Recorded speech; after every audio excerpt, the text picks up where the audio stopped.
नमस्कार जोहार, आप लोग का अल्फा साइंस में स्वागत है। आज हम लोग करेंगे वायव्य राशि परिकल्पना। पिछले क्लास में संक्षिप्त रूप में देखे थे, आज हम लोग इसका पूरी व्याख्या रूप में देखेंगे। प्रश्न है, पृथ्वी की उत्पत्ति के संबंध में वायव्य राशि परिकल्पना की व्याख्या करें। वायव्य राशि परिकल्पना का प्रतिपादन जर्मन दार्शनिक कांट ने किया था। 1755 में प्रस्तुत कांट की यह परिकल्पना पृथ्वी की उत्पत्ति संबंधी अद्वैतवाद विचारधारा पर आधारित थी। अद्वैतवाद विचारधारा पर हम लोग दो देखे थे, पहला वायव्य राशि परिकल्पना, दूसरा निहारिका। तो हम लोग जो देख रहे हैं अभी वायव्य राशि परिकल्पना देख रहे हैं। ठीक है, आगे बढ़ते हैं। इस विचारधारा के अनुसार पृथ्वी सहित अन्य ग्रहों की उत्पत्ति में एक ही तारे को उत्तरदायी माना गया है। इनका जो परिकल्पना है और उस परिकल्पना में एक ही तारे को उत्तरदायी माना गया है। ठीक है, कांट ने अपनी परिकल्पना की व्याख्या न्यूटन की गुरुत्वाकर्षण नियमों के आधार पर किया। कांट महोदय जो हैं अपनी इनका जो परिकल्पना है, इनका जो सिद्धांत है, उनको जो है न्यूटन के गुरुत्वाकर्षण नियमों के आधार पर किए हैं।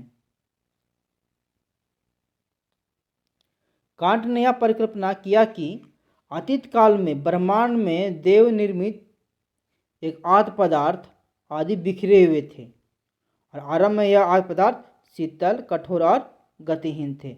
इस तरह थे, इस तरह बिखरा हुआ था आद्य पदार्थ आरंभ में। और ये क्या था? शीतल और ठंडा था, कठोर था और गतिहीन था। इसमें गति नहीं था, एकदम एक जगह शांति से था, लेकिन ये बिखरा हुआ था। ठीक है, आगे चलकर क्या होता है, इसमें आपस में जो आद्य पदार्थ है ये, इसमें क्या होता है, आपस में टकराने लगते हैं और टकराने की वजह से क्या होता है, इसमें गति आ जाता है। इस तरह ये गतिशील हो जाते हैं। ठीक है, आगे देखते हैं। कालांतर में ये पदार्थ एक दूसरे से टकराने लगे और इस आपसी टकराव के कारण इनमें ताप एवं भ्रमण गति उत्पन्न हुई। इसमें क्या हुआ, आपस में टकराने लगा तो इसमें ताप उत्पन्न हो गया और क्या हुआ, घूमने लगा, गति हुई। बढ़ते तापमान और भ्रमण गति के कारण यह वायव्य पदार्थ गतिशील निहारिका में परिवर्तित हो गया। क्या हो गया, गतिशील निहारिका में परिवर्तित हो गया, कि अभी घूमने लगा इस तरह। ठीक है, और ये आगे गोला बन गया, आगे जाकर परिवर्तित हो गया। गैसों के अति गर्म और गतिशील गोले को निहारिका कहते हैं। आगे चलकर निहारिका इतनी तेज से घूमने लगा कि केंद्रापसारी बल के कारण निहारिका के विषुवतीय भाग में उभार आने लगा। यानी इतना गर्म होने लगा, इसका जो ई जो है केंद्रापसारी बल होने लगा और इसमें क्या आने लगा, उभार आने लगा इस तरह। ठीक है, केंद्रापसारी बल की तीव्रता के कारण पदार्थों का एक छल्ला निहारिका से बाहर आ गया। इस क्रिया के पुनरावृत्ति के कारण पदार्थ के 9 छल्ले आपस में बाहर हो गए।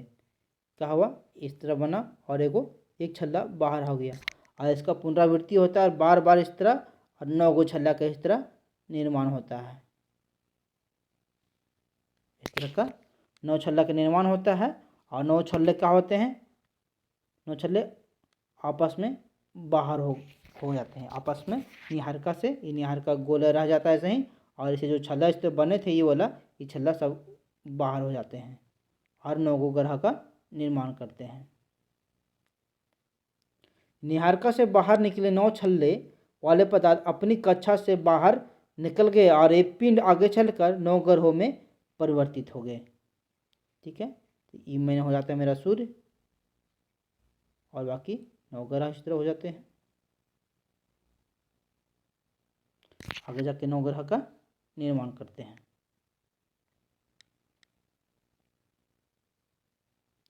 इस प्रकार कांट के अनुसार पृथ्वी की उत्पत्ति निहारिका के अलग होने से पदार्थ, यहाँ पे पदार्थ कर लीजिएगा, पदार्थ का एक स्थल पर गांठ के रूप में ठोस होने से बना। मौलिक निहारिका का जो भाग बचा रहा वह सूर्य के रूप में क्या हुआ, परिवर्तित हो गया। ये वाला बचा रहा जो सूर्य हो गया, बाकी 9 को हो गया इस तरह 9 को ग्रह, और ये वाला जो हुआ पृथ्वी बना, ये सूर्य।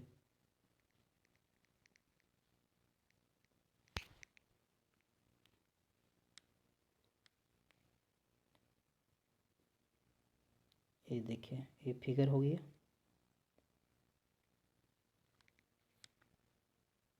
इसका फिगर है, याद पदार्थ है इस तरह है। उसके बाद ये गतिशील होता है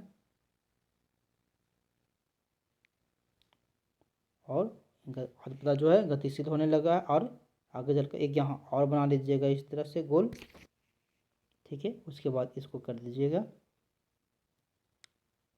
तो एक छल्ला का निर्माण हुआ। उसके बाद इस तरह के 9 को छल्ला का निर्माण होता है, और ये छल्ला कहाँ होते हैं, एक दूसरे अपने से अलग हो जाते हैं, सूर्य से अलग, निहारिका से हो गया निहारिका मेन भाग, और इससे अलग हो जाते हैं, और 9 छल्ला का जो निर्माण हुआ वो अलग अलग 9 ग्रहों में परिवर्तित हो जाते हैं, ठीक है। हालांकि कांट महोदय ने अपनी परिकल्पना में विज्ञान के तत्वों का सहारा लिया, लेकिन वर्तमान में इनके मत को आधारहीन सिद्ध कर दिया गया है। जो इनका जो मत है, परिकल्पना सिद्धांत है, उनसे अभी आधारहीन घोषित कर दिया गया है, क्योंकि बिग बैंग थ्योरी आ गया, लॉज कोलोट्राइडन,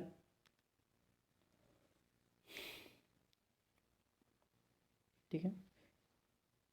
क्योंकि इस परिकल्पना से कई तत्व गणित के नियमों के विपरीत है, जैसे क्यों किया गया, क्योंकि गणित की जो परिकल्पना है उसके अनुसार विपरीत है।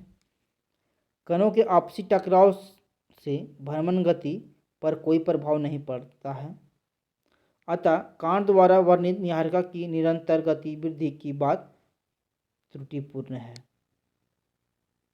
दूसरा है, कांट की यह परिकल्पना कि आज पदार्थों में गति कणों के आपसी टकराव से हुई है,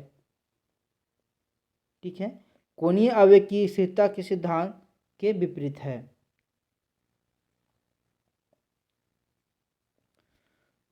तीसरा है, कांट की यह धारणा की निहारिका की आकार में वृद्धि के साथ गति भी बढ़ती है, यह वैज्ञानिकता से परे है, क्योंकि कोणीय आवेग की स्थिरता के सिद्धांत के अनुसार यदि आकार बढ़ता है तो गति बढ़ती है, और यदि गति बढ़ता है तो आकार घटती है, ठीक है। क्या बोलते हैं, गति बढ़ता है तो आकार घटती है, गति बढ़ता है तो ह्रास होता है।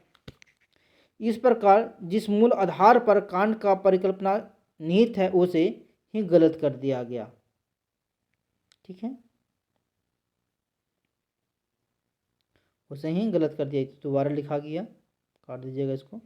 हालांकि यह विदित है कि कांट का परिकल्पना आगे आने वाले वर्षों में मार्गदर्शन का काम किया।